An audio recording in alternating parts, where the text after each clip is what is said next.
So, karon magluto mi og kari-kari. Tapos ang giuna ni Mister is lapuahan sa nato ang mga gulay, no? Dili lang nato lataon, tama-tama ra pud na pagkalapwa. Tapos magisa ta og ahos bombay. O ibutang na nato ang ato ang kananaan beef ni na mga good part sa tiil sa baka.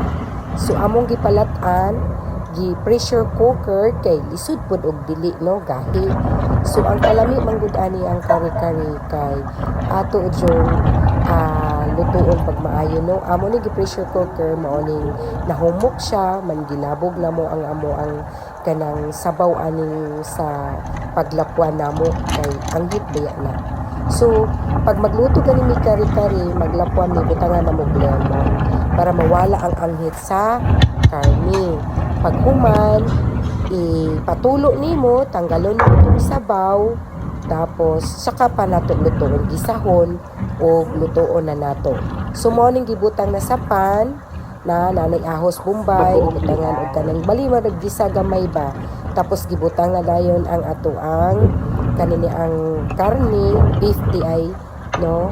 So kanang sa mga buto-buto good sa beef na may mga ano na siya gilataan namo. So mo na ni siyang itsura karon. Maoning gulay na ginapuahan namo no, tama-tama lang na Tapos bago. human kadtong pag-uong na akong gipakita mo tong napalit namo sa Save More po. So pag mangaon na ta, naalaman to'y gulay na gilapuahan at ibutang diri as design. Pero lami jud ang kari-kari pag naay mga gulay daghan no. Pero pichay talong lang ni amo ang gibutang o kanana ang batong na gamay. No kay kung daghanon namo di na pud maubos kay di biya mi isa ka dosina mangaon diri sa balay. So tama-tama lang.